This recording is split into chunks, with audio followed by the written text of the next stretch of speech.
আপনারা কখনো কাউকে গান পাঠিয়েছেন র্যান্ডমলি? যেমন আমার একটা গান ভালো লাগলো, আমি দিলাম, সুর ভালো লাগলো, কথা ভালো লাগলো, আমি দিলাম বা আমাকে কেউ দিল, এরকম তো অহরহ আমরা করে থাকি। বাট আমার ক্ষেত্রে গান কাউকে পাঠানোটা হচ্ছে যে আমি কাউকে কোনো কথা পাঠাচ্ছি, আমি এই গানের প্রত্যেকটা কথা আমি তাকে ইন্ডিকেট করতে চাচ্ছি, এটা হচ্ছে মানে আমার থিওরি। তো এই কারণে আমাকে কেউ যদি গান পাঠাতে বলে বা গান সাজেস্ট করতে বলে, আমি সহজে গান তাদেরকে সাজেস্ট করতে চাই না বা দিতে চাই না। আমার কাছে এইটা মনে হয়, এটা আমার চিন্তাধারা। তো যাই হোক, বহু বছর আগে আমাকে একজন একটা গান পাঠিয়েছিল, গানটার নাম হচ্ছে বাজে স্বভাব।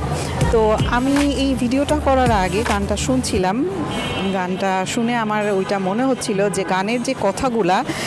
গানের কথাগুলা তখন আমি পিক করি নাই আসলে, সে আমাকে দিয়েছিল, আমি জাস্ট শোনার জন্য শুনেছি। বাজে স্বভাব একটা গানের মধ্যে কি থাকতে পারে, তো সেই হিসেবে আমি জাস্ট শুনেছি। তো আজকে যখন আমি গানটা শুনে গানের প্রত্যেকটা শব্দ, প্রত্যেকটা লাইন আমি পিক করেছি যে এই লাইনগুলা যদি আমি ওই সময়টাতে পিক করতাম, যখন আমাকে পাঠিয়েছিল তখন যদি আমি পিক করতাম, তাহলে হয়তো আমি বুঝতে পারতাম যে সে আমাকে কি মেসেজ দিতে চাচ্ছে। তো এইটা একটা আমার সাথে যে আপনাদের মিলতেই হবে এরকম না, আপনারা এই থিওরি ফলো করেও দেখতে পারেন। তো বাজে স্বভাব গানটার মধ্যে একটা লাইন এরকম ছিল যে শতরাত জাগা হবে,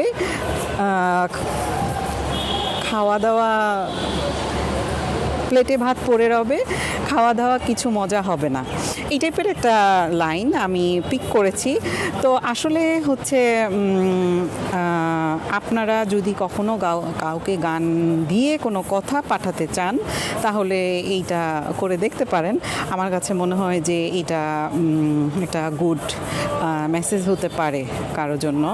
তো এটা আপনি তখন বুঝবেন যে সে আপনাকে ভালো লাগা প্রকাশ করছে, তার ক্যারেক্টার বুঝাতে চাচ্ছে, যে সে কি ক্যাটাগরির, কি ক্যারেক্টারিস্টিক্সের মানুষ সেটা বোঝাতে চাচ্ছে, সে আপনাকে পছন্দ করছে, ভালো লাগছে তার, সেইটা সে প্রকাশ করতে চাচ্ছে। এটাও কিন্তু আপনি বুঝে নিতে পারেন সেই গানটা দিয়ে, ঠিক আছে?